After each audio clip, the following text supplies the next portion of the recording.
That's pretty chill, right? All right, we are live. So, all right, yep, we are live. All right, this is Stone Guy 223. Appreciate everybody tuning in.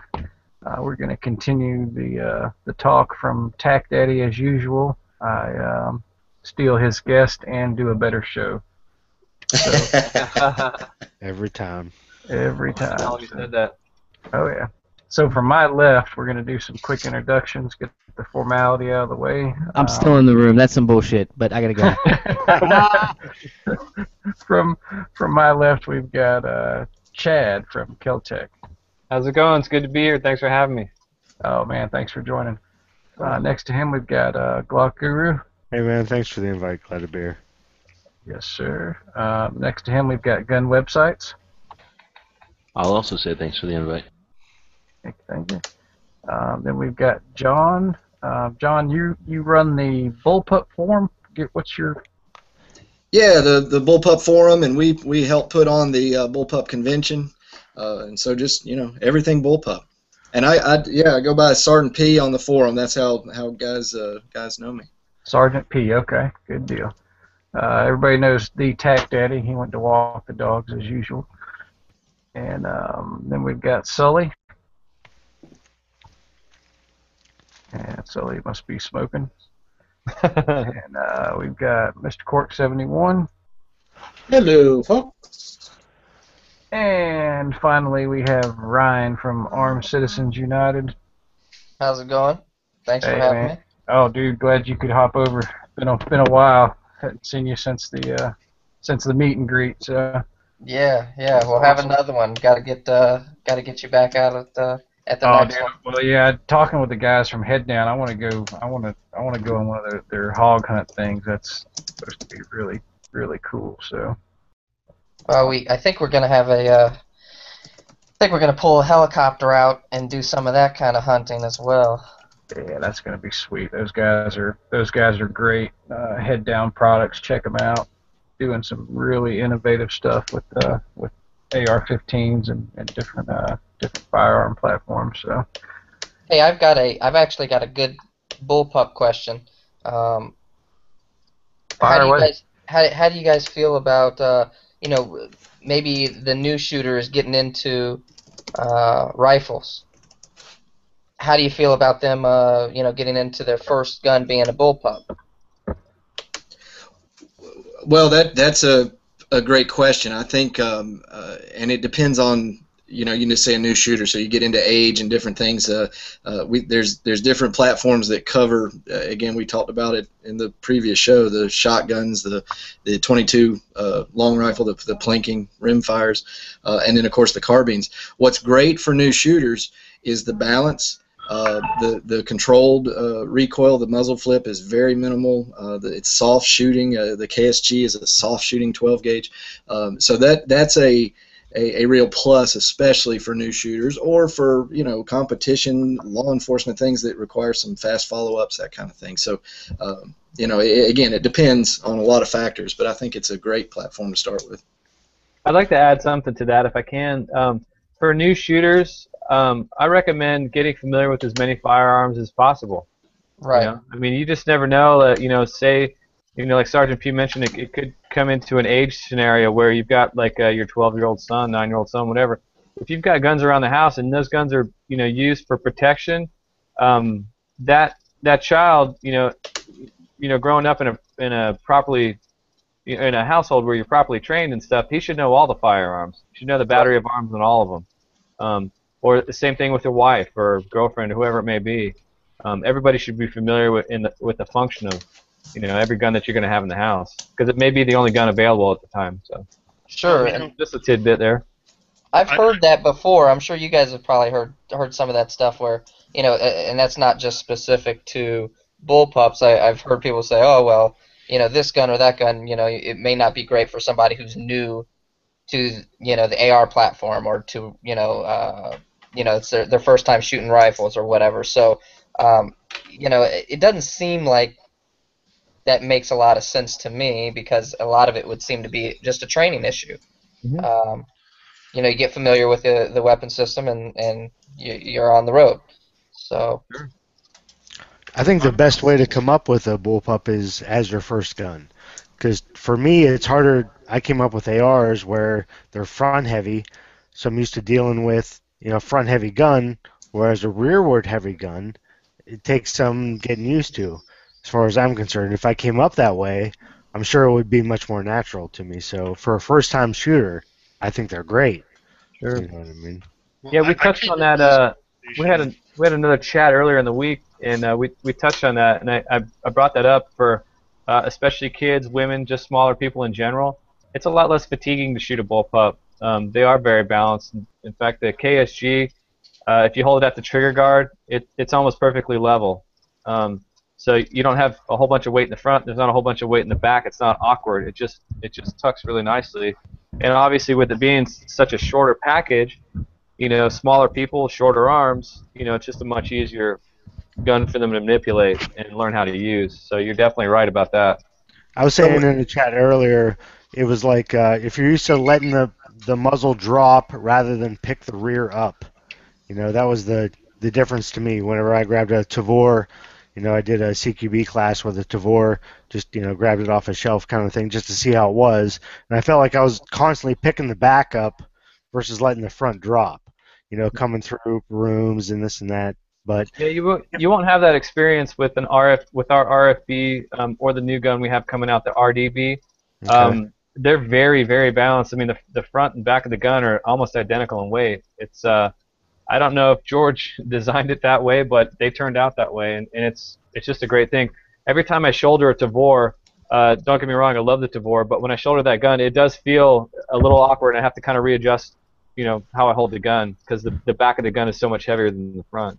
You think it's probably the heavier barrel maybe that might balance Yeah, it I think. out versus right?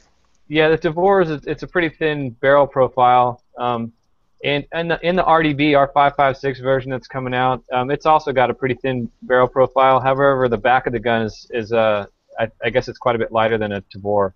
So now right now the bullpups that you offer, are they only 5.56 or are you doing a heavy?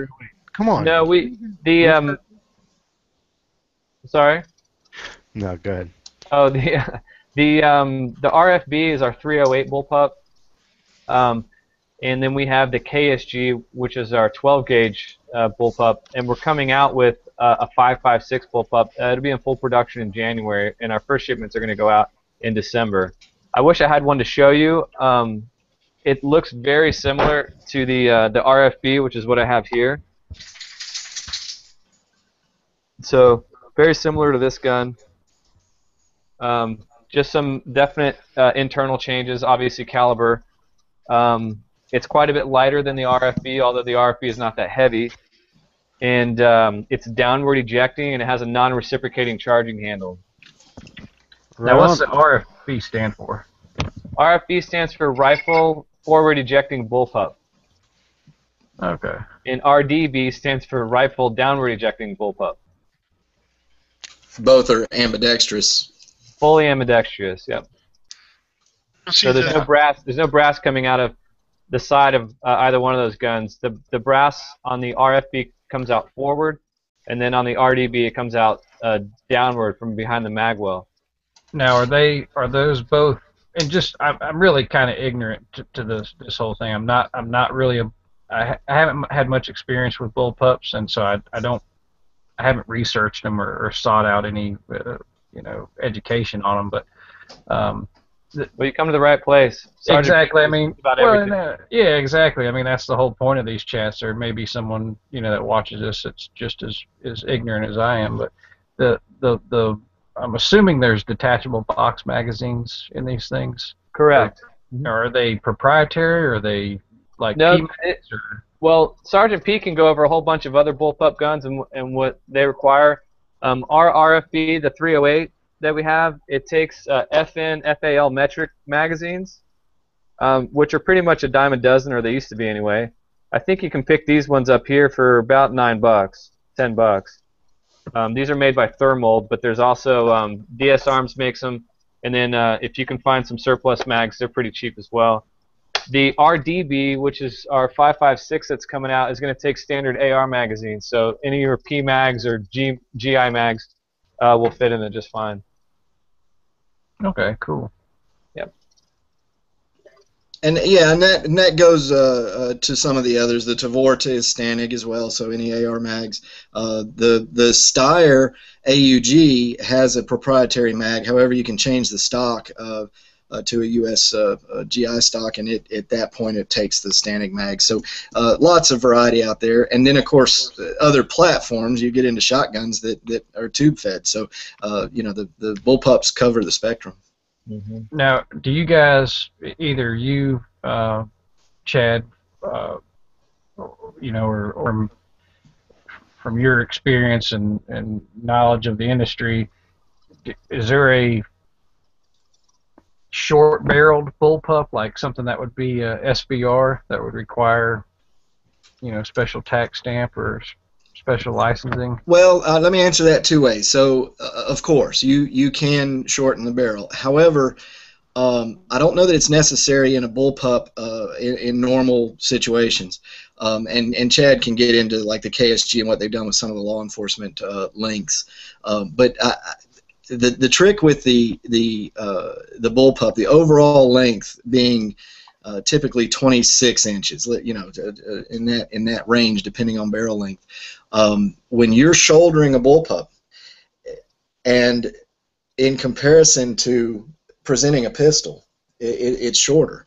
So I don't know that it needs to be SBR'd. What's nice about the bullpup is not only the balance that was talked about a bit ago, but then you've got a full-length barrel. So now you're minimizing flash. You're burning all that powder, as well as the accuracy and everything else that comes with those longer barrels. So the whole point of the bullpup, by moving that action backwards, is the full-length barrel. Sure. So SBRing it, yes, of course, it's out there. You can do it. There's certain situations that might be neat, but I don't know that it's completely necessary for every day. Yeah, there's a couple things when you consider shortening a bullpup and making it an SBR. First of all, a bullpup's already going to be a short platform, like we mentioned, and second of all, if you're cutting off, 2 to 4 inches of the barrel, you're not really giving yourself much of an advantage. But what you are doing is bringing the muzzle closer to your hand. So if you have a flash hider or a compensator on the gun, you're putting that thing right next to your hand. So it is helpful to have that out there a little bit. Or if you're going to short barrel it and put a suppressor on it, now you've got a suppressor that's going to be flaming hot, that's going to be really close to where you're gripping the gun as well. So it's, like Sergeant P said, it's not necessary. I don't think it's necessary either, and the whole point in having a bullpup is to be able to have a full rifle length barrel in a gun that's literally half the length of standard AR platform. So you're getting, this is an 18-inch barrel in this gun, and it's 26 inches overall length. 308. So, yeah, and 308. So I'm getting all the ballistics out of a long barrel, in a standard configuration bullpup. Whereas like with an SBR, I'd have to cut this thing way down, and then I'm losing all my ballistics, and plus I'm creating a huge muzzle flash. So then at that point, using a compensator isn't really going to do me any good. I have to use a flash hider. So there's just a lot of things to consider. There's nothing wrong with it, and if you're trained and that's something you want to do, cut it down and put a suppressor on it. It's a great option. I mean, there's things you can do with stuff like that, but it's not necessarily for most civilians, because then you have to go through the whole tax stamp thing, and it's just kind of a pain. It's not worth it. Well, now, is there any issues when you talk about shortening a barrel? Does that affect the operating system? Like if it's a DI or piston, I don't even know. Or do they make piston-driven bullpups, or are they all DI gas systems? Or ours are piston-driven. Sergeant P's got all the intel on the rest of them. Well, the first part of your question there was SBR, and again, I don't. The bullpup is kind of the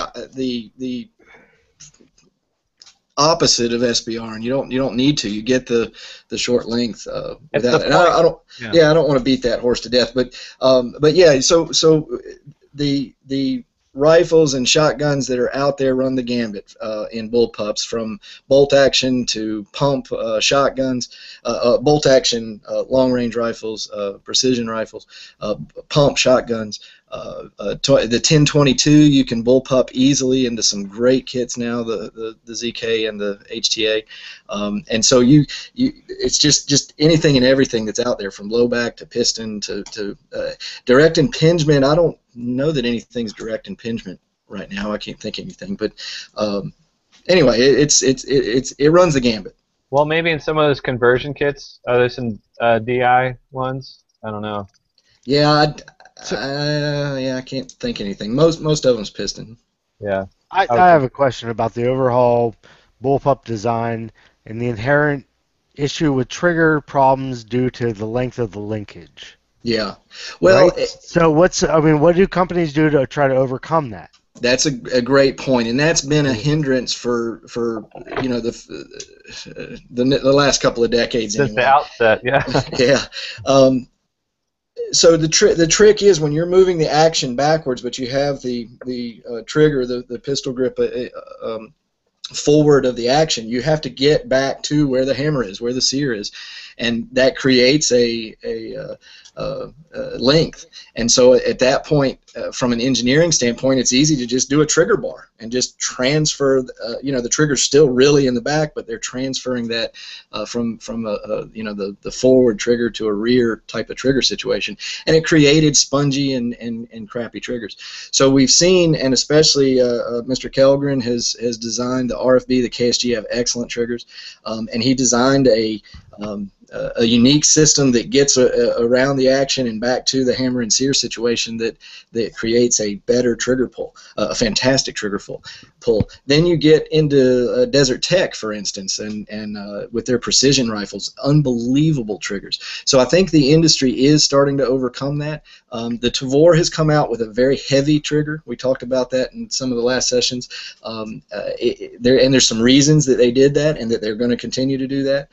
Kind of a European mentality the Israelis subscribe to, a safety type of situation. However, there's trigger packs coming out for it. The hammer pack drops straight out, put it straight back in, 2 pins, and you're rolling with a Geisley, a Timney, shooting sight. You can come up with a 4-pound trigger in the Tavor, with a quick swap. I mean, how so? Are they shortening the length of the trigger bar? Are they? That's what I mean. What are the techniques that are being used by KEL-TEC or whoever it is to make that better, right? Because it has to be some type of physics. Well, there are physics. So and I'll talk about the IWI stuff first, the Tavor.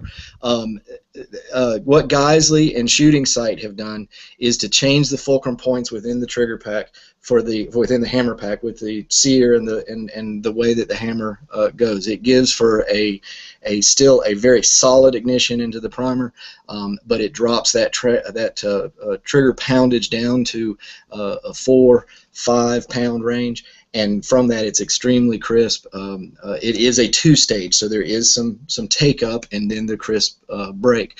The Timney is a single stage. The Tavor does have a bit of a transfer, so it kind of feels like a 2-stage. You've got the take up and then the break, and so the Tavor itself is still somewhat of a transfer situation. When you get into Desert Tech, it's kind of like the 1911. They're just elongating their situation to get past the action. When you look at what Mr. Kellgren did, and maybe Chad can talk about that a little bit, when you rip into the KSG and the RFB, and I'm sure the RDB, it's impressive, and you go, wow, why didn't I think of that? It's really impressive. But yeah, they're changing fulcrum points. They're changing the way the springs interact and how they offset each other in order to get into a good trigger pull. It's still very simplistic designs. We're still just talking about a sear engaging or disengaging with a hammer. So it's not complicated. It doesn't require a lot. It's just that the locations are different. Very good explanation. But that's why you're here. I'm running for Congress. My opinion was that the farther the sear is from the trigger, the more problems you're going to have, or interaction, the more movement. Hence, the 1911 is quote unquote more accurate for most people, right? Because the You know, the trigger and the sear are so close to one another, so there's less room for variation. Whereas the longer you make the trigger from where it's going to drop the sear, you know, the more variation you're going to have from shot to shot. Hence the bullpup for most people. So they make it closer, they make the tolerances tighter. You know, that's the interesting part. You know, I like to see them overcome over time, because I had an AUG a long time ago, and An AUG, yeah. yeah, I've shot a Tavor a good bit, you know, but it just hasn't been enough yet to switch me over. So Yeah, well, I tell you what, you know, the challenge is there to the industry, to our niche of the industry, to improve triggers. That has been a monkey on the back, and it's something that the industry, the manufacturers are aware of. But I think, you know, if you shoot the bolt action Desert Tech, you can't complain about the trigger. You shoot the RFB, the KSG, the shotgun has a great trigger in it. Put the Geisley or the shooting sight trigger pack into the Tavor, it changes the game. So you know, we're addressing it. We're getting out in front of it. It's something that is subjective, and so I have to be honest with you. As the Bullpup is growing, and between KEL-TEC and IWI and all these companies that are adopting bullpups, we're seeing the population of the fan base grow, the ownership is growing, and from that we're getting into some really big numbers, and the complaints aren't there. You've got a few, but the systems work. And I don't doubt it, and I don't want to come down like I'm seeming that way. I'm just interested in the way that companies are trying to overcome it. That's the interesting part to me. It's engineering, and let's talk about the engineering a little bit. Charles St. George invented the M17S. You remember the old M16 kind of looking bullpup from the late 80s, early 90s. Bushmaster put it out. He is working on what's called the Leader 50. Not working on, I guess it's going into production as we speak. We're going to introduce it at the Bullpup convention at the end of the month. It's a 50 BMG. He's redesigned the gas system so that this is a shoulder-fired shoot-and-scoot semi-automatic 50 BMG that is 39 inches long. And from that, his trigger and the way he's working on the trigger, along with Ken from K&M, they have reintroduced the M17S as an A1, and the way that they're working on the trigger, it's adjustable. There's 4 or 5 pounds. So it's an engineering challenge that these guys love to work on. George Kelgren is a prime example of that. It's how do you get in there and change this thing around and make it work? And they're out there. They're working. I think you know, a simplistic thing, the ZK22 that Joe Moe did for the 1022. It's a transfer bar. It's a very simplistic system. It's an aluminum transfer bar that's very rigid, but it goes back to a off-center splined system that you can, you know, rotate spline by spline to get your contact with your trigger. So even the transfer bars, were coming up with better ways to do it, and so that you can take out slack and really get into a good feeling trigger. Now let me ask you this. I heard you touch on it earlier when you said something about a reciprocating charging handle. And doesn't the Tavor have that? I may be wrong, but who's got the reciprocating? The Tavor has a non-reciprocating charging handle as well. Who's got the reciprocating charging handle? The RFB that we currently build has a reciprocating charging handle. When the RDB takes over, and we do that in 308, that will also have a non-reciprocating charging handle. So. Okay. Is there any advantage or disadvantage to reciprocating? Or yeah, if you're left-handed. Well, the beauty of the RFB is, even though it is a reciprocating charging handle, and the carrier does move back and forth with the handle, all you do is pop the front frame pin out, pull the guard down, pull the handle out, stick it in the other side, and close it back up. It takes you less than 10 seconds to switch it over. So, but I shoot the RFB in the heavy division. I compete with it, and I've been running the RDB in 5.56 with the non-reciprocating charging handle. And to be honest with you, I don't really notice the difference with the RDB. Right. What's that? You don't notice it one way or the other because I don't, but I did. One time I had a short stroke this gun because with the RDB, I have a tendency to wrap. If you can see, I put my thumb up over it. The Right. RDB is quite a bit shorter than the RFB, so when I shoulder, I try to get more control of the gun by using that as a lever to Right. hold the gun. Sure. And one time I did it with this gun, and it fired and just came back and hit my thumb, and it short struck the gun. But yeah, so I mean, with a non-reciprocating charging handle, you don't have to worry about that thing, hitting stuff while you're shooting. So Yeah, there's definitely an advantage there. Most of the carbine bullpups are non-reciprocating. They're in the bullpup platforms. There's I think the new M17 and SA1 is reciprocating, but most of them are not. When you transition to the left hand and it's, ejecting in front of your face, that's whenever you realize, whatever. But if you can switch it, like the Beretta system, the ARX or whatever, for Yeah, left hand, it's the only reason to, There's manufacturers and some startups that are working on that type of scenario for a side ejecting bullpup. But we also have solved it, and again, it seems like the KEL-TEC show here. Mr. Kellgren's the RFB is forward ejecting. The FS2000 is forward ejecting. The PS90 is downward ejecting. Right. RDB is going to be downward ejecting. Completely ambidextrous. So based on that, lefties can handle it. But you're right on AUG. You've got to change the bolt out. On the Tavor, you've got to change the bolt out to go to lefty. So it is possible. I will admit the Tavor running 5.56, 2.23, it tends to kind of skip back and can hit you in the chin if you're left, but or if you're shooting from the weak side. But if you're shooting 5.56, it tends to bounce forward the cases. Sure. So as long as you keep your neck up in more of a tactical shooter than that bent neck scenario, you're usually okay. So it comes down to a training scenario. Sure. Yeah, I'm not saying it's a big deal. It's just closer to you. Yeah. One of the things that we think about, it's not necessarily whether you're right or left-handed. I mean, that's not necessarily why the guns are our guns are ambidextrous, but these are pretty much combat weapons, and so you're going to have to corner and you're going to have to trade sides. So if you do have to go offhand to corner something, you're not getting brass in your face, or it's not coming back and hitting the wall and then hitting you, in the head or coming back at you. It's either going forward or down. So Now let me that's a good the setup, thought right? behind it.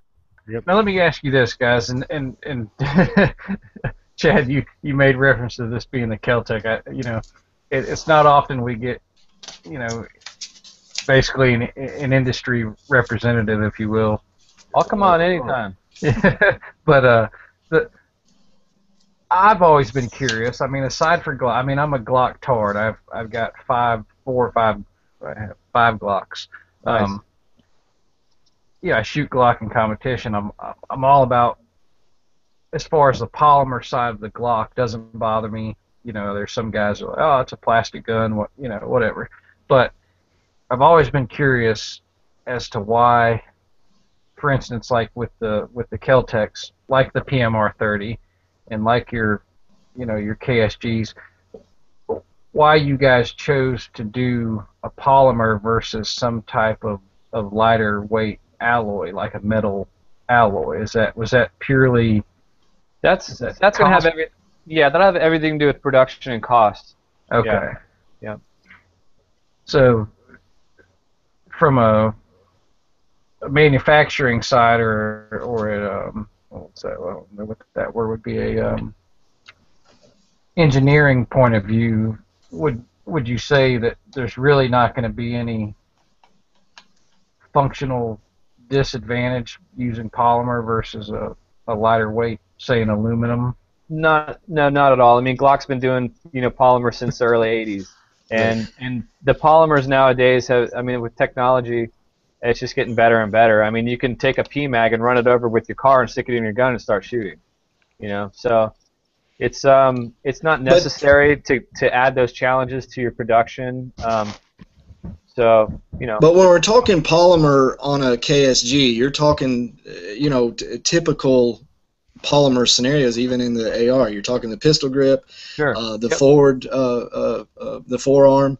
The majority of the gun, the receiver, of course, is still metal. The barrel's metal, the chamber's metal, the protection plate on top is metal. It's still a vibrant firearm. Sure. Oh yeah, yeah, I mean, no doubt. this But is this is just like a Glock, in that exact same scenario. I mean, like you said, I mean, the only thing that's polymer in this is just the grip and the pump.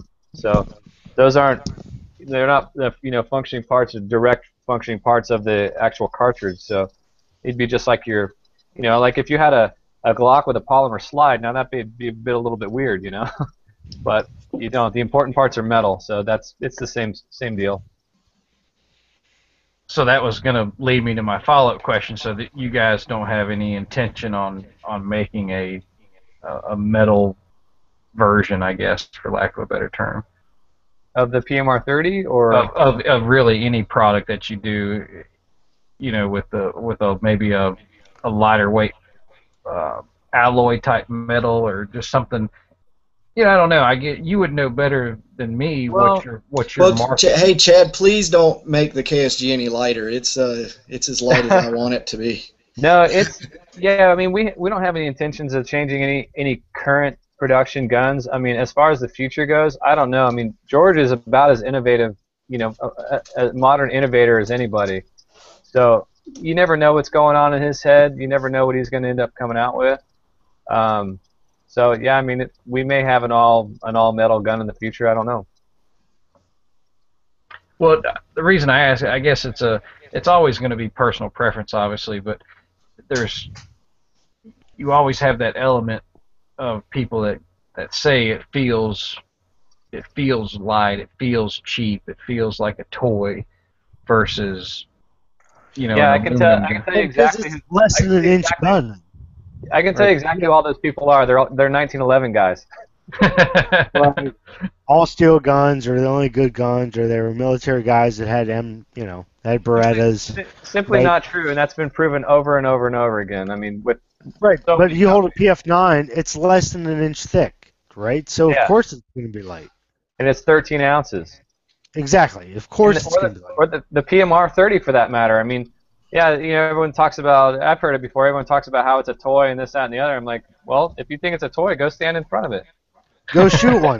Right? I own a PMR 30. I've owned like 3 PF9s, a P11, at least like 1 or 2, I would say.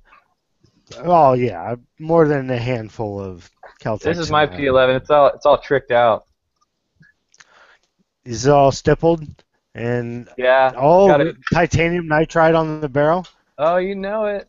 Baller status. Baller status, son. Well, what about the sights? How about the sights? What do you got going there? They're the standard sights. Okay, well, black. Well, I run blackout rears, but you could. That's nice. Oh yeah. Well, yeah. This actually, I never even. Well, I have shot this gun. I haven't carried it or anything yet. I basically just got it. But yeah, my PF9, I got blackout sights in the back of that too. Right. It's around here somewhere. Right. OD green. I've had this stainless slide OD green. That's a nice setup. Oh yeah. PF9 was really the leader in sub 1-inch 9mm. Yeah. Coming out. A lot of people don't respect that. I think personally. Well, also another thing that talking about small handguns is the 380 cartridge was just about dead. I mean, it was going away when George, pulled out the P3AT, and that really started the whole pocket pistol craze. Yeah, right. LCP total copy of that. You don't have to say it. I will. But I mean, hey, it's flattering, and sure. Rigger can make their, Rigger was there, whatever, but the real people know where that came from. Yeah, we appreciate it, and we definitely appreciate, supporters like you guys that, pick up our products and actually use them and all that good stuff, man. It's awesome. Let me, and not to jump back to the Bullpup, but in this topic, and you mentioned a second ago, go shoot it. By the way, my members on Bullpup Forum know I'm a 1911 guy completely, but I'm also a tremendous Bullpup guy, and there's room for polymer out there. There's no doubt about it. And again, it's strategically placed polymer, so I don't know that it fits. But the challenge is buying a firearm. Ideally, you go to the gun store, you feel it, you touch it, you shoot it, and then you buy it. You don't get to shoot it a lot, and we've got something at least for the Bullpups, and I'm sure there's other events out there, but for the Bullpups at the end of the month, we've got the Bullpup Convention. It's at Rock Castle Shooting Center in Kentucky on September 27th and 28th, and you can come out and shoot damn near every bullpup that there is, if not them all, and test these things out. It's a free event to the public. We have a great time, and you get to do a lot of stuff out there and can test these things out. So if you say, hey, I don't like bullpups, I've never played with bullpups, I want to know more about the trigger linkage and how all this stuff works, come on out, man. We're going to be taking these things apart. We've got tech classes going on, all kinds of things. So a lot of this can get answered with hands-on situations. Absolutely. To the public. Good times, boys. Good times. You got to be there. And don't forget the Hank Strange Photobomb Challenge. There you go. Hank, did Hank join us? Hank didn't I say jump if on? he's not in here, I don't really want to hear his name. Well, Photobomb makes it okay, right? I do have a question. Well, go ahead, Court. Okay. Because I know Bullpups are short, so are like the AK and AR pistols, but the pluses and minuses of Bullpup as a car truck gun. Oh, plus. Big plus. Yeah. So from a law enforcement perspective, you don't have to chop the barrel down to have it as a dash gun. A trunk gun, the cases and all are tremendously smaller. And then even from a sniper rifle, you look at the Desert Tech, you look at the Barrett bullpup systems. These are shoot and scoot goes, and from that, you're chopping off 10, 20, a lot of inches. And it makes a lot of sense. However, and as we mentioned, fully balanced, full-length barrels, and we're talking, that everybody's getting into better triggers, if not fantastic triggers. So based on that, there's a lot of arguments for a bullpup. Sure. And one-handed shooting. Also, the balance. Yep. Yeah, and with the, with more people coming out with forward ejecting, and I assume some more people are going to come out with bottom ejecting guns, you don't have hot brass flying around a vehicle. So. Great, yeah, excellent truck gun. Like if I had to shoot through my windshield, and my AR was in the back, or my my standard shotgun was behind the seat, and I had to grab it, good luck swinging that thing over the dashboard before you hit the windshield. With a bullpup system, you swing this thing right over your steering wheel. You can rest it on the dashboard, and you still have a full-length barrel. So now, is there any? Consider that. Is there any restrictions or limitations? I guess would be a better way to phrase it. Any limitations on the potential for caliber that you could build a bullpup around? Like, could you build a 338 bullpup? Or yeah, in fact, at the Bullpup Convention, it's a cheap plug here, I guess. At the Bullpup Convention, we're introducing the semi-automatic 50 BMG, the leader A1. Desert Tech and Barrett both make 50 cals in bolt action bullpups. There's 308 bullpups. There's, of course, we get into the carbines. So, yeah, there's heavy hitters out there that are still in an overall length that's completely legal in all 50 states. Now, we talked earlier that I think California now has a overall length on rifles that's maybe 30 inches, where the rest of the country's 26, or maybe they took it to 28. I can't remember. Check your local laws, but Right. no, bullpups are an advantage, length advantage.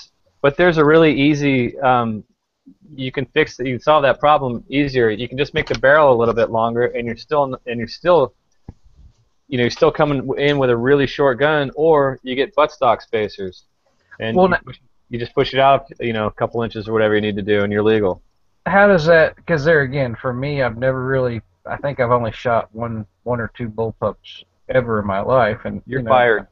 Right? Yeah.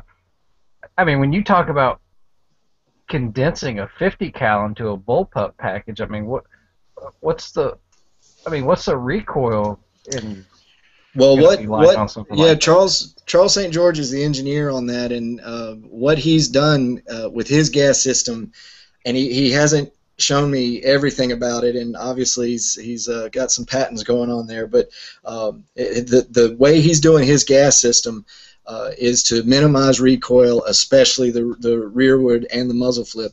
Now, that's easy to say, but he's also got brakes on there as well, proprietary brake. So he's really got this thing managed out. I am super excited to see it, to shoot it, to say, hey, this thing works. So it's pretty. He's pumped about it. He's jazzed about it. He's been around the gun industry forever, but is famous for the M17S. And so this is kind of a scaled up version, but it got some really new and exciting innovations. So curious about that. I really am. That's one of those things. You touched on a muzzle brake. That's the other thing too. Is bullpups. Most bullpups you can put standard muzzle brake that you could put on any gun with the same caliber. So, and people don't realize that a lot of recoil does come from the muzzle end of the gun, a lot of that flip, and a lot of the movement of the gun. But also in a bullpup package, your recoil is more linear than it is, the gun flipping up as it is. So when you put a brake on the gun, it eliminates almost all of your muzzle flip, and all you have is that linear recoil. So it's a very soft shooting feel in just about any bullpup I've ever fired. So just by the nature of the design of the gun, the recoil is significantly different than a standard rifle. So, and then with technology and the way they're venting gas and stuff nowadays, you put a brake on it, you're good to go.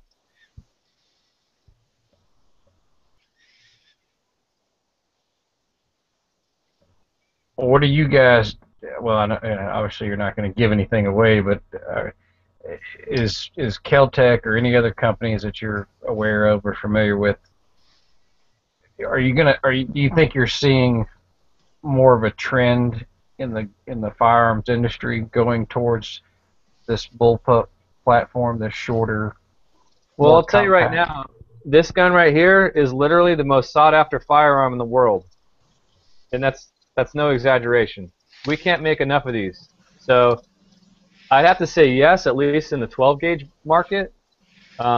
We can't get enough law enforcement guys, military guys, and Second Amendment lovers that want to protect their homes and property. We got guys that want to hunt with them. I mean, it runs the gamut. Everyone wants one of these things. So I would hope that would sort of turn a corner. I mean, I love my black rifles. I love all of my standard guns. I run a Benelli in competition. So there's a time and a place for everything, and we're not trying to take over the market and kick black rifles, off the market or whatever. However, we do offer something that's got a lot of advantages over those guns. So, and it's just a shooter's preference, really. But I would like to see a lot more bullpups. I'd like to see a lot of people at this bullpup convention for sure on the 27th and 28th, because it gives the people, the public, an opportunity to come out and shoot them and see what they're all about. Well, let me add to that. The IWI Tavor comes out, and in its first year sells 20,000 units, and in the gun industry, that's pretty damn strong. Oh yeah, that's real strong. And there's a lot more of the KSG in the wild, and more to come. I know KEL-TEC's expanded their operations, and they are cranking out the KSGs now. It's a fantastic thing. There are parts for that gun everywhere. They're just on the other side of my office door, and where they build them is 3 buildings over. So everything just keeps expanding this way. Now let me ask you this real quick. You mentioned hunting. Is there any type of restrictions? There is. Yeah, most states. I know in Florida, I think you can have 3+1 in your shotgun. So you just plug the tubes the same way you would, standard shotgun. Okay, so you have that ability to do with your bullpup. You can put a plug in the magazine tube. Yeah, and like on this one here, I have a choke adapter on it. It takes standard wind chokes. So we actually sell a choke adapter. You just put it on the end of the muzzle, and you can put all your chokes in there. So you can hunt with this just like you could any other shotgun. You still got an 18.5-inch barrel. I know a lot of bird hunters you like those 32-inch barrels and stuff, so that's a whole different ball game. But for guys around here that like to hunt hogs, deer, and some of the birds around here, they love that KSG. It's a lot less gun to have to, run around the woods with. It's just, it's more balanced. It's not in your way as much, so it's got a lot of advantages there too. Oh, that's cool. Yeah. Oh, and the cool thing about it is, it's got the 2 magazine tubes. I'll show you. You can see in there. And so what you can do is put your slugs in one side and your bird in the other. Depends on whatever you're hunting. If you're hunting some birds and you want to keep a slug or 2 in the gun for bears, bear comes up on you or whatever, man, you just flip that switch, rack it, and you're ready to defend yourself. Now, that's real quick for people that don't know, the 2 separate magazine tubes that run side by side. Do you have to empty one tube before you can switch to the other, or can you alternate, or how does that work? Yeah, it's completely manual. You can alternate from one side to the other. You just flip the switch and rack it, and you're ready to shoot. Okay, cool. Yeah, it's the world's fastest reload. Nice. Now, and this may be a little off, but I'm sure you guys have heard about this X-rail thing, right? Oh yeah. Hold a box of shells. Right. So, I don't know. Is there any way to adapt like an X-rail to something like that, or would that kind of defeat the purpose of having a bullpup sticking a big ass box mag? No, I'm actually kind of curious about that. I think that's mostly. I don't know the X-rail all that well, but I do know that I've only seen them on semi-auto shotguns. Right. The KSG is a pump action, so I'm not quite sure where you'd put that thing. But yeah, I think the solution would be to have 2 then. 2 shotguns. 2 of the X-rails on one for each tube. There you go. Yeah, 50 shells in a shot. Well, actually, that'd be awesome. Yeah, I don't know. I've never even looked at that, but I'm sure that if it were possible, one of our KEL-TEC fans would have done it and probably done a video on it by now. Nice. So that gun that you've held up and kind of showed off today, that's the 2nd generation KSG, or is that the? Actually, this is my personal one, and it's actually a 1st gen. It has it's got a 2nd gen handguard on it, but that's the only thing on the gun that's a 2nd gen item. The rest of the gun's completely 1st generation. So, and I've got I don't know, at least 10,000 shells through this gun. Runs like a top. And so let me ask you one other question. This may be a bit of a conflict of, well, not really a conflict of interest, but You're so funny. I've like when you got, because what's your MSRP on that gun, on the KSG? $990. Okay, so I know I've seen those things sell for as much as $1,500 to $1,800. Right? Yeah. So Yeah, that's come down quite a bit from there. They're much closer to MSRP now. So as a company, like, I know you guys can't control the outside marketer. I mean, it's kind of what they call it, capitalism at its best. If someone wants a product and they're willing to pay a premium for it, that's on the buyer. But as a company, is there any way that you guys could? No, how can they? Well, that's It's what a I don't dealer. know. It's a limited supply that KEL-TEC gives out, and it's just based on the ability that they can manufacture. Well, I know Glock, if Glock finds out that their dealerships are selling their guns Glock for makes way like more, such limited. Glock makes way less guns than KEL-TEC. well, no, but what I'm saying is if Glock finds Variation. out that their dealers are not within the parameters of their guidelines as a retailer or a No, because Well, it's a here's the Glock different can model. pull their account. KEL-TEC is not like that. KEL-TEC's not like that. Well, let me I don't want to speak for him, but Well, yeah, that's why I'm Well, asking the guy from KEL-TEC. Actually, let me jump in for a second because I'll give an outsider's perspective with a little inside knowledge. The KSG right now is trading on Gunbroker or your other favorite gun sites at $800-900. Just like any other gun, it's come down, or most other guns, it's come down below MSRP. That's due to production and what KEL-TEC has done to address the market and ramp up production.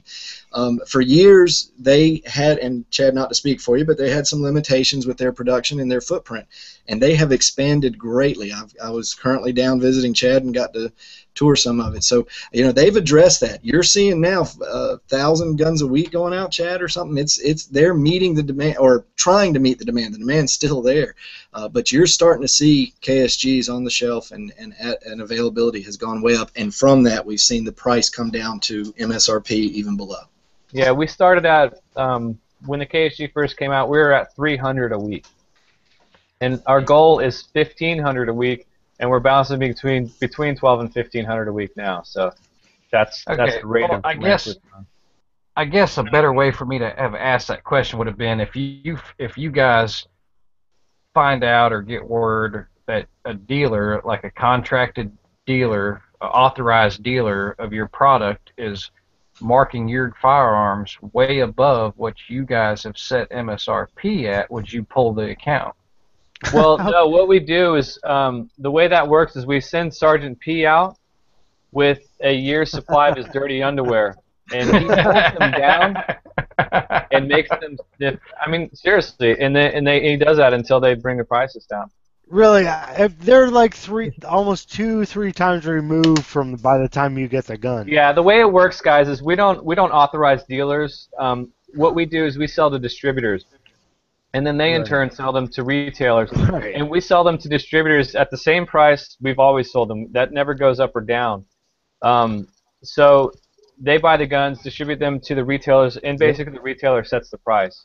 It's just like when you buy a car. That's kind of the BS part, honestly, about they don't benefit off the limited amount that they can sell. Like KEL-TEC sells it at the same price no matter what the market is set at. So if it goes up, only the dealers make, because KEL-TEC makes a limited amount, the dealers make more money. KEL-TEC doesn't make more money. It's not like they're, right? Yeah, let me correct you on the limited amount thing. We make it's kind of like when people say high capacity magazine. I don't like that term because it's a standard capacity magazine. If it fits in your gun, it doesn't matter how many rounds it holds. It's the same thing here. We produce a certain amount of guns. That's our maximum capacity. So we don't limit production, and we don't slow it down or speed it up based on the market. We go. And if I don't want to imply that. I don't want to think that. No, I understand. I just want to explain for anybody that might be listening, the way it works, because I never understood that until I started working here, and especially started working in the marketing department and understand the business side of things. So, we want everyone to have these things. We're not trying to keep them out of hands for sure. You make a wide variation of guns compared to Glock. That's why you can even compare them to Glock. So therefore, your runs are going to be shorter. Well, and you got to also availability is going to be shorter versus someone who makes one, short variation of one product. Yeah, Glock makes several variations of one gun, so the platform is exactly the same. Right. Obviously, right. Well, that explains it, though, because your business model is different when you see the way they don't make a forward ejecting carbine. No. What I'm saying is the fact that Glock, I know for a fact that Glock will shut down an authorized dealer if they find out they're not following the parameters of what they because said. they make one. Well, that's what I'm asking KEL-TEC guy. He just explained it that he doesn't do that. He sells to a distributor. So that's what I was trying to find out. Yeah, unfortunately we're too removed from that, and we would love to sell direct and have authorized dealers throughout the country, but we would never get anything done. Going through a distributor is just so much easier for us, and actually at the end of the day for the customer, because they're able to spread everything out, whereas we send to 30 different people as opposed to sending to 300 different people. So if we had to send to 300 different people, our production's going to be going weird and all over the place. The guns are going to be going all over the place. So we go to about 30 distributors, and they cover the whole country. So it works out best for everybody that way. And plus, it allows KEL-TEC to have a constant sale through our distributors, so that we can keep building this stuff and innovating these things. And when was KEL-TEC founded or established? 1995. Okay. The old P11 was the first gun. And it's still a workhorse. People love that thing. But, it can be a tough business, and we've taken a lot of punches for, production. People having a hard time finding stuff at a decent price. And we, speaking for the company, we feel for you. And George has always, since day one, since the P11 came out, he's always gone out of his way and tried to keep the production, or tried to keep the MSRP down, so the end user is not coming way out of pocket, for something that they need, a tool they need. Like, you can go pick up a P11, PF9 for $250. It's going to run. It's 9mm. It's easy to conceal. Plenty of firepower. And then the next step up from that is if you're going to go pick up, like, say, a Smith & Wesson Shield or a Glock or something, you're dropping a whole another $250. American-made, lifetime warranty. That's right. Right. And I'm not bashing those other companies. They make great products. They just cost a lot more. So you got to consider. There's a lot to consider when it comes to, buying a firearm. Just like we were talking about polymer earlier. If every gun were made out of, metal, steel, some type of steel or some type of aluminum, you'd walk in and be like, your cheapest gun is now going to be $400. So it's an affordability factor as well. So there's a value in guns, right? Absolutely. So, law of diminishing returns and all that business, right? Yeah, and like I said, George has always tried to keep the value of his guns extremely high. In other words, for instance, I should say, the RDB when it comes out is going to be under the Tavor price point. I don't know what it's going to be exactly, but we're talking somewhere around $1,500, where I think the Tavor comes in at a $2,000 MSRP. So it'll be interesting. I hope production keeps up with, the MSRP. It's the hardest challenge for KEL-TEC, right? I mean, your MSRP is reasonable, but the production dealer's markup makes it a difficult choice for some people. It does, and it's always going to be that way with us in the beginning. It's just the demand is absolutely nuts on our stuff, and we love that. But it does take time. There's a couple catch up. You do catch up over time. Well, the thing is, when it comes to the newer firearms that are coming out, we now sort of know what to expect, because before we had the SU-16 line, the Sub 2000 line, and then everything else was handguns. Then we came out with the RFB, which we didn't know everyone was going to like that gun. It went crazy. The PMR-30 went crazy. So when George designs this stuff and puts this stuff out, he's not sure what how the market's going to feel about it. So you can only prepare so much, and then once the market decides, okay, these things are awesome, we have a big demand, from that point you start taking steps to meet those production numbers, that you need to satisfy the customers. Yeah, but you guys are on every one. What loser have you had? I mean, I wish I wish you could just double production and you would be so much better. Well, here's the thing about doubling production. Those machines that we bought, Sergeant P can testify. I think we've got about 15 new ones here now. The cheapest one that we bought is about $48,000. I'm well aware. I'm with you. I hear you. Yeah, so it's, as far as growth, I mean, we've exploded in the last 2 years when it comes to business growth. That's good. So, I'm glad to hear it. Yeah, we're still buying property and we're still buying machines and stuff. But what I was going to say, when it comes to demand stuff, George is getting a pretty good feel now. I don't think George wanted to grow. I mean, he's pretty much forced to.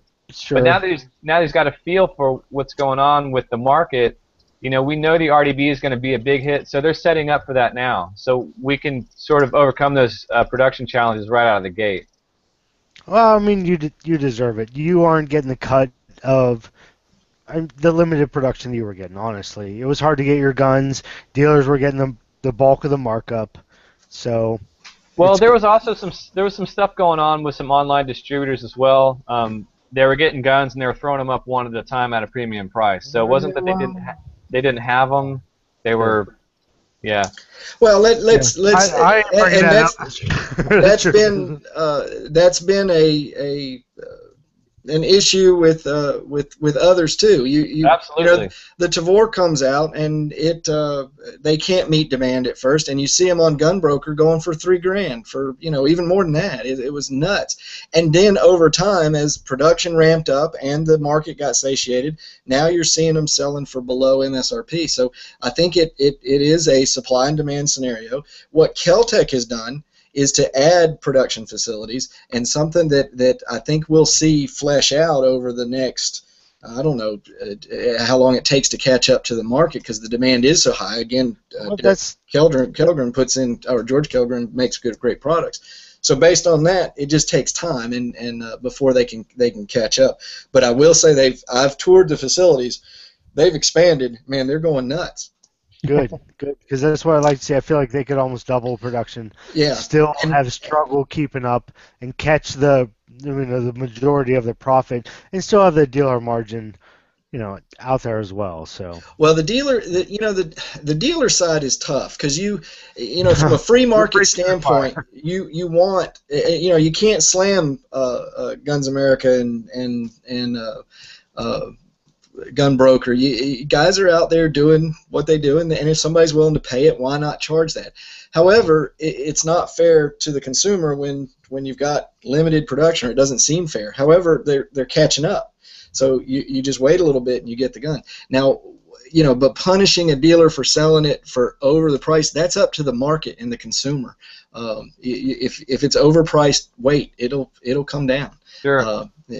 Unless it's a Luger collector item that's worth $10,000, it's most likely production stuff's going to come down. Look at 22 ammo right now. Right. Yeah. Well, that's true. I remember when the Smith & Wesson Shield came out, I really wanted to get one of those bad. They were really difficult to find, and I think they were going between $500 and $600, $550, $600. I mean, they're everywhere now for $350. $350, $400. So it happens to every company.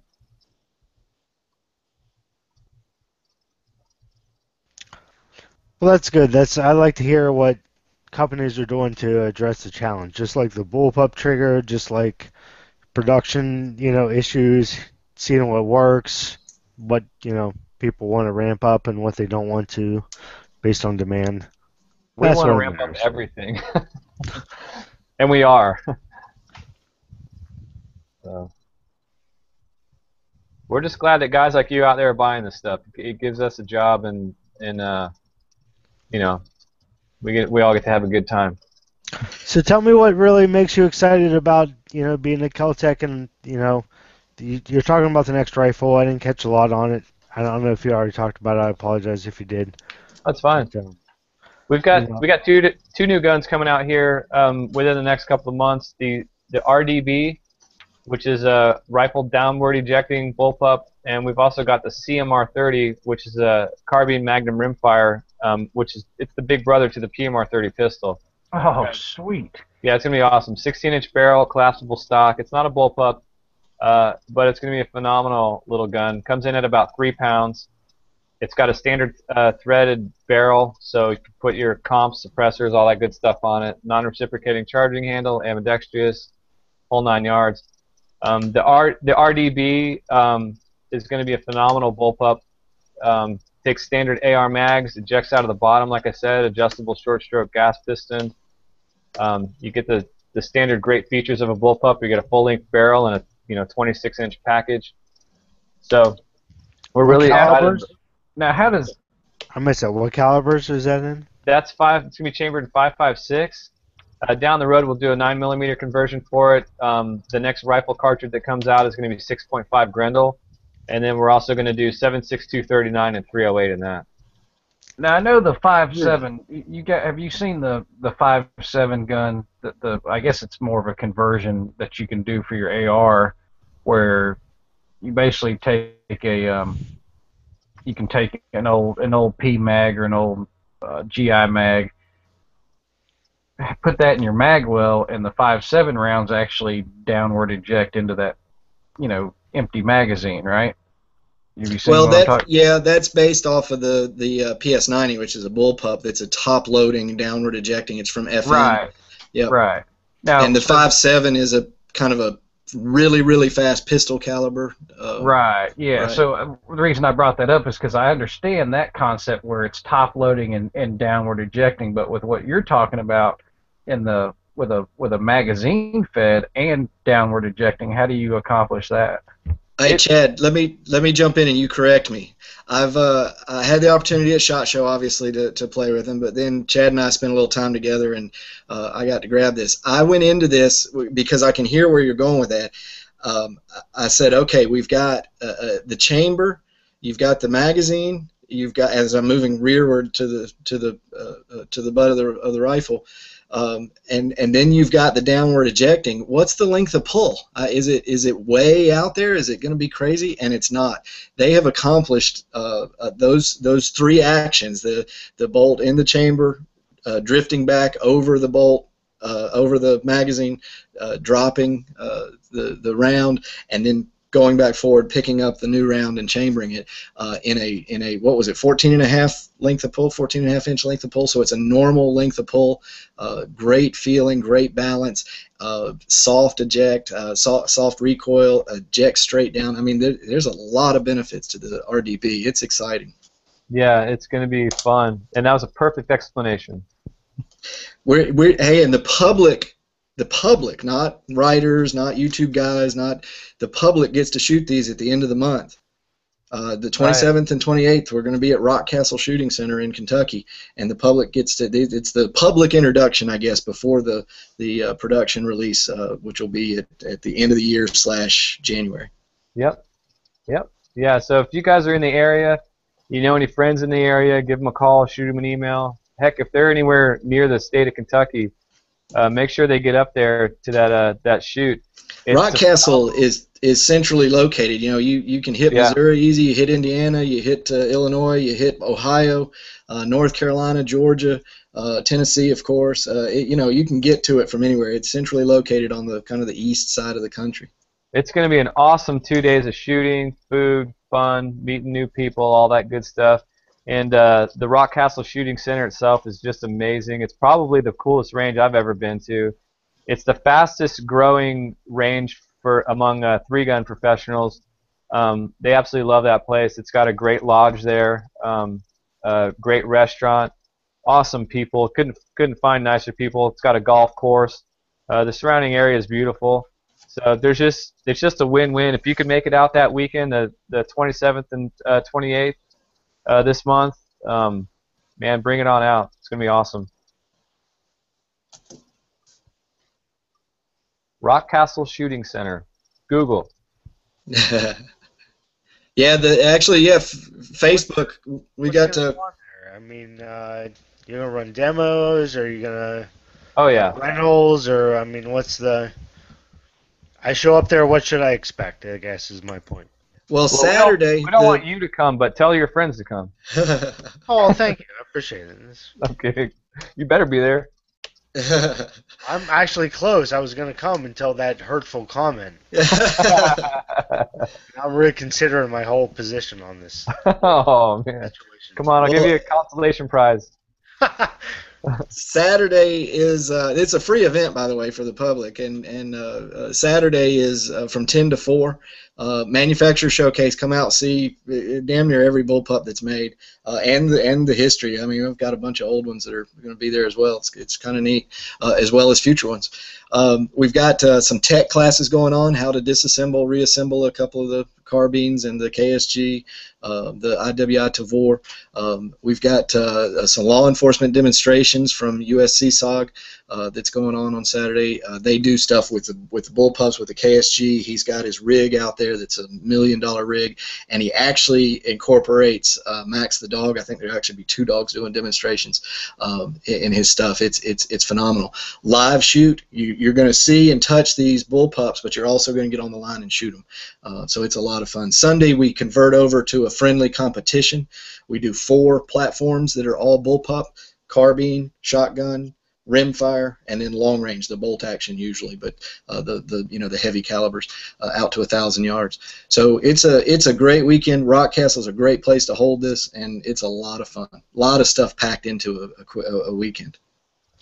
You say you've been to Thunder Valley, is that correct? Yeah, Rock Castle has multiple ranges on the property, as well as multiple caves, a winery, the golf course. I mean, all kinds of stuff.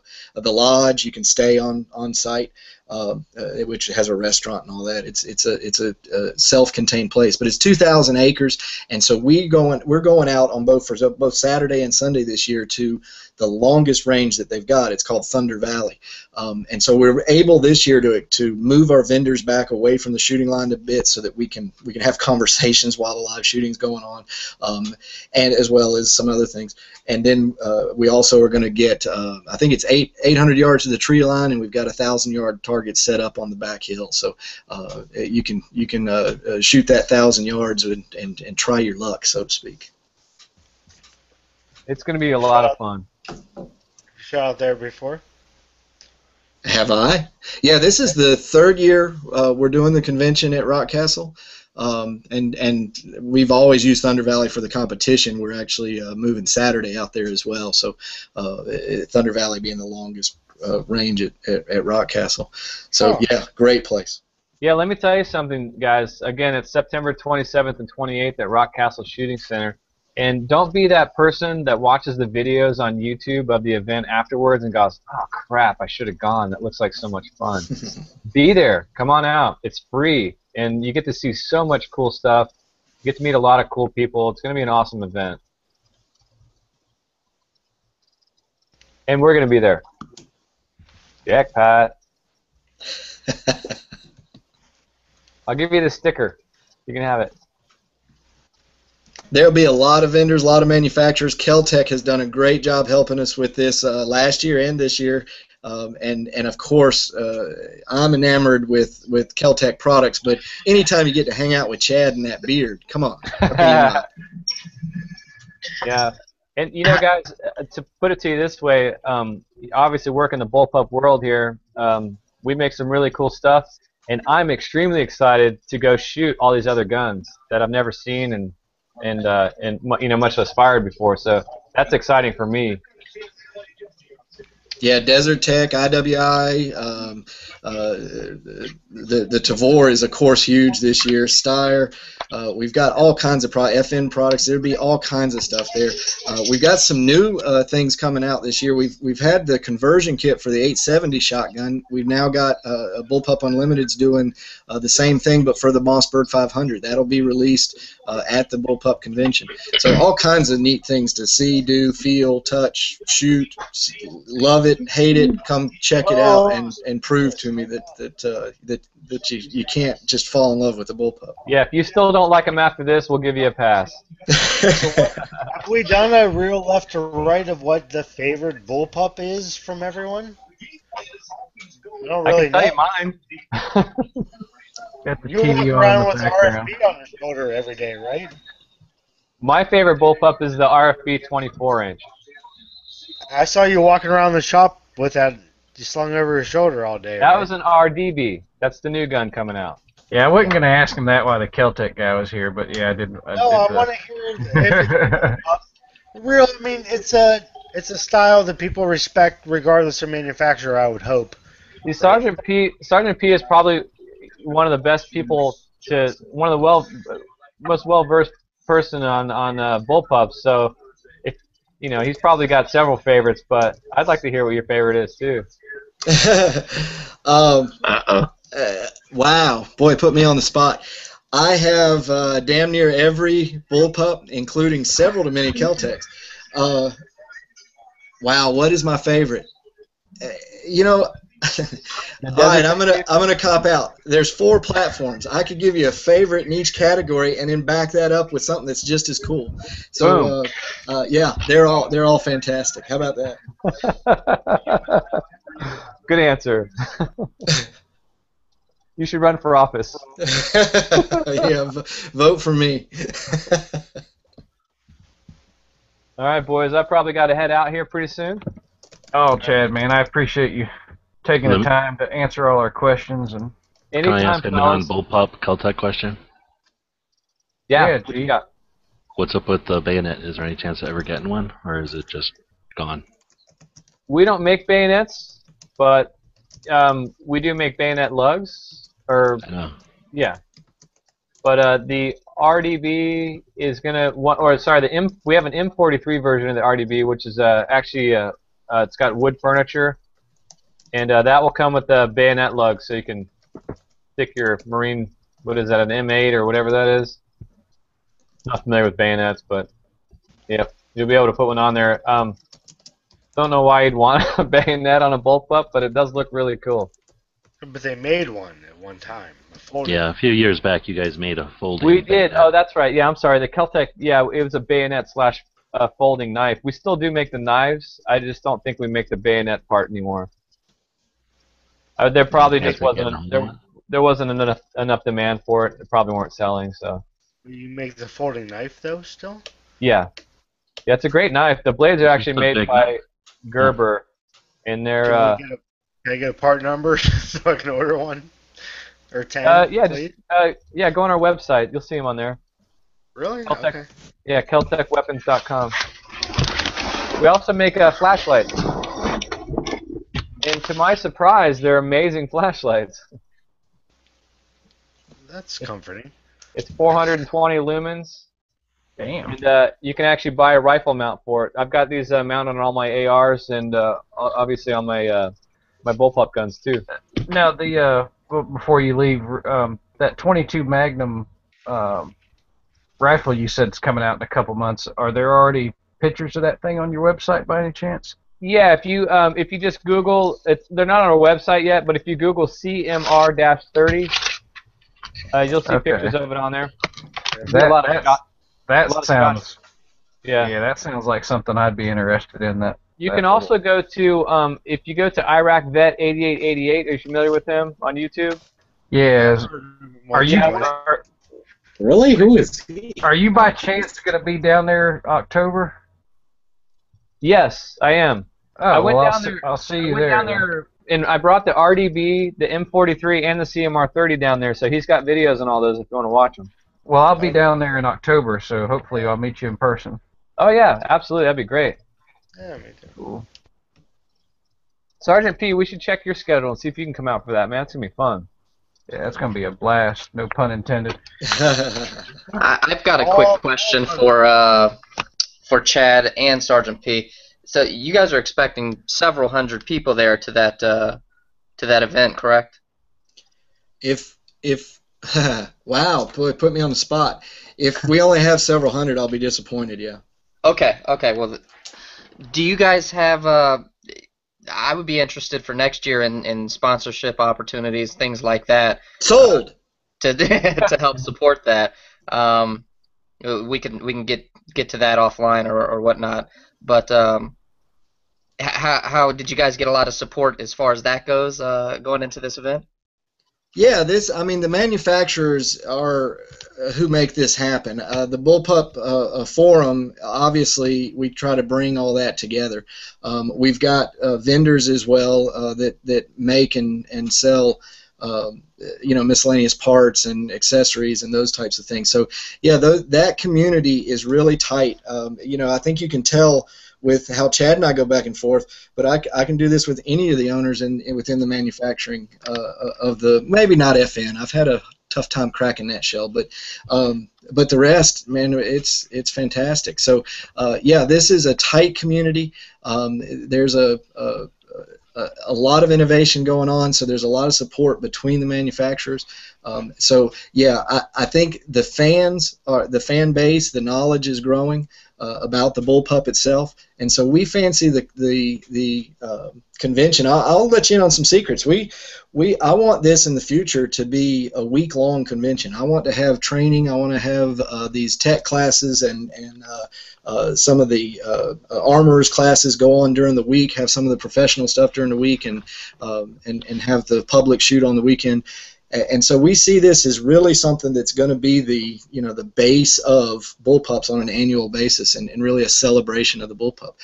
So there's a lot of potential here. The competition itself is a lot of fun, and I think we can expand that. It's a kind of a knockoff of the 3-gun, but it's a 4-gun. And what we do with the competition, if you show up and you've got one bullpup or no bullpups, we've got them there for you to borrow. Use ours, run them, have a good time. And so it's a tight-knit community, and from that, the growth has been exciting, and to see this group of guys and how positive it is, it's really an amazing thing. Well, that's I'm flattered that you said it's kind of a knockoff from 3-Gun Nation. My company was the agency of record as far as their event stuff for 3-Gun Nation, so thank you. Great. I'm a big 3-gunner, and what I would like to see this thing turn into, and this is just, I don't have any say-so on what Sergeant P does, at least on camera, but he obviously can tell me where to send my underwear. What I would like to do is take the, like the Jerry Mitchell world and the trick shooting world, throw it out in the mix, take the 3-Gun Nation world, put that in the mix, mix that up with some law enforcement stuff, and just kind of make this an all-encompassing thing around the Bullpup platform. So no matter what school of thought you come from, whether it's an exhibition shooting type thing, or you want to see law enforcement demos, military demos, or like the Kentucky machine gun shoot, throw some of that in the mix as well, where you just go all out with some full auto stuff and blow things up. Just throw it all in the mix, have a competition, bands, food, good times. I'd like to see it over the next couple of years just explode into a big event that people just can't miss. It's promising to do that. I think some of those things we are going to hit this year. We've got the fully automatic Tavor that'll be out there. That's the public introduction of it, and to the law enforcement community mostly. But with silencers, we've got quite a few silencers that are going to be out at the convention. One for the KSG that Joe Moe's doing, and so that's exciting too, to get to experience that and try those things out before you buy them, before you commit to them. So yeah, I think that angle, and to expand that, Jerry Muslik on the trigger job, the trigger control, the trigger press that he does, unbelievable. We've seen videos with him, the Tavor, he loves it. He obviously has relationships throughout the industry, and to have guys like that, Larry Vickers is a big fan of the Bullpup. He owns a FAMAS, one of the Century Arms ones that came in. He also owns a L85. So it's not that he won't be at the convention this year, but I'm putting pressure on him. Larry, you come in the future. This is not getting any smaller, guys. We've seen the introduction of, like Chad talked about with the RFB. They weren't expecting it to go nuts, or they didn't know, and it went nuts. And then the KSG, and now the Tavor, and the Steyr AUG has sold like crazy. Since the beginning of people figuring out from the movie Die Hard that bullpups are cool. So yeah, it's out there, and it's not getting any smaller. Yeah, that's something. I mean, from the stuff that we're into, we would love to participate in that growing niche. So that's why I asked. I just wanted to. I'm seeing Tac Daddy saying, yeah, I'm gonna force. We'll probably all caravan up there or something, and then maybe I get the production team involved, and we can make something of it that way. That way you're not just hopefully trying to piggyback off of 3-Gun Nation anymore. You make it your own big thing and take it to the next level. Sold. Let's go. Yeah. Yeah, we're gonna be doing quite a bit of media stuff on it. It's like very high production value video footage and interviews and all that kind of stuff. I really I'm looking forward to going around to a lot of the other manufacturers, shaking hands and doing some interviews with them and finding out a little bit more about their companies, and we're going to throw all that stuff up online. It'll be very professionally done. The same with all the demos with the USC SOG stuff. Going to have some awesome footage of all that. So each year as the scene grows, we're just going to keep trying to compile footage and stuff that we can use for media material to get it out there. Well, KEL-TEC as a company is backing this thing 100%. So and all of our media sources, we're going to push it out there. I mean, we get like 1 million people literally go to our website every day. If they can go to our website and see the videos of this event, that might spark some interest in them to come out to another, or the next event. So, shoot, I'd like to get it to where we got to do it twice a year. I mean. Yeah, no kidding. Well, that's awesome. Yeah, we've sorry, had a that lot of pressure to do something on the West Coast. Obviously, we've got lots of Bullpup fans from obviously Texas, Nevada, Arizona, California's coming on, but yeah, Utah definitely. I'll be honest, I have been amazed at the number of customers and members and fans that we're getting from Oregon and Washington. Huge Bullpup area, amazing. Yeah. Yeah, well, it's neat because it's their answer to the SBR, like we talked about. Yeah. It'd be nice to see KEL-TEC do something like GSSF. You got the wide range of guns. You could cover a lot of different, scenarios with them. What is that? I wasn't familiar with what you said. Glock Shooting Sports Foundation, where they have their own matches that are it would be KEL-TEC only matches. Oh, actually, no. What we're doing is we're actively looking into property to build our own full-on shooting range. So I don't know if it's going to be a public range. It may be just a private range that we use mostly for testing, but in our shooting team. But I'm sure that we'll open it up to certain events. It'd be pretty cool. Yeah. When it comes to that sort of stuff, I mean, I would, being a marketing guy here, I prefer to support, Sergeant P. Let him put on the event and let us just kind of help, push it and get the media on that stuff out there and sponsor it, of course, and try to get people out there. I don't really want to take away from something that he's already got going, so we'd rather stand behind him and push that as opposed to doing our own event. Thanks, Chad. Yeah. That's from the Thanks heart. for letting me live and eat dinner every night, Chad. Well, I think I have a unique seat, and the members of Bullpup Forum have a unique power in that we're saying this is a legitimate platform. We want to be very protective of overall length, and I think from that we see and support the innovation, the engineering innovations that come from this being a very unique platform. This is a niche within the gun world, and again, it ain't getting any smaller. This thing's growing. It is. Yeah, and we're going to keep coming up with cool stuff. Other companies are going to start coming up with really cool stuff, and I think this innovation is going to grow. It's definitely not going backwards. It's going forward, full steam. It's exciting. It is. For at least a year, I thought it was just some weird fetish that Hank Strange had. It is. It can be both. Yeah. Look at how many countries worldwide are adopting a similar platform. Wow. All of them. Yeah, it's crazy. Who started first? Move along. That's how you really can judge. Where the real market's going. Global market's where the market's at. I mean, the global market is Bullpup. Our enemies carry Bullpup. Iran carries a Bullpup. China has a long list of Bullpups. In fact, everything's kind of the same rifle and just in different calibers and scaled up, scaled down. And then you get into the friendlies. Obviously, Israel has gone to the Tavor. The FS-2000 has enjoyed a lot of law enforcement. The PS-90, our Secret Service carries, and Border Patrol. There's all kinds of different guys that play with the PS-90. Not play with, you know what I'm saying.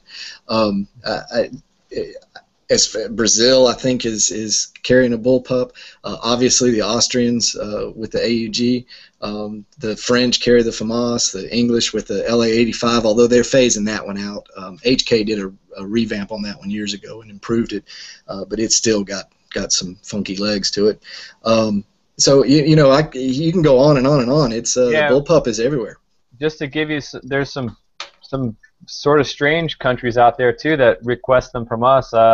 I remember when the KSG first came out, and they're still pressing us for it. They come by the SHOT Show booth every year. The people from India, they wanted 40,000 KSGs, like hot off the press. That was one order. That was one order they placed, and we were like, sorry, but we can't fill that, you know. So, but you know, from them to Bangladesh wants KSGs. I mean, it's crazy. There's so many countries. I went into my boss's office a couple of weeks ago. He had all these bizarre countries written down on a whiteboard, and I'm like, what is all that? And he's like, these are potential buyers, people that want to buy our Philippines, stuff. Thai, crazy, Asian America countries. Yeah, I mean, it's just one of those things. If you see the advantage in the firearm, when it comes to, most of these countries that want to order these, it's for their law enforcement or their military, Right. and they see the benefit in that, in that platform. In the KSG, you got, 15 shells of 12 gauge in a gun that's 26 inches long and, weighs 8 pounds. So it's just incredible. RFB. Again, he just went through a whole list of guns. All these countries, they just love the platform because it works. It's good for the job that they do.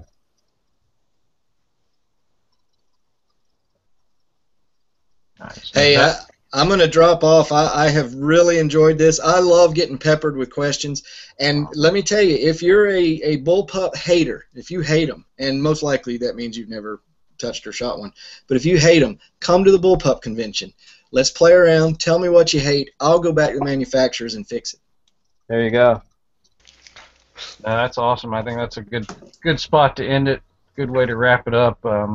He will spank you with a bullpup and tell Right. you. But I gotta something about my dirty underwear, Chad. I gotta, yeah. That's how Spank we you with the bullpup of your choice. Yeah, He'll that's choose it. from any bullpup available, and he will make you like it. Guys, this has been fantastic. I'm gonna drop off. I'm actually visiting my parents right now, and they're ready for bed, so I gotta say goodnight.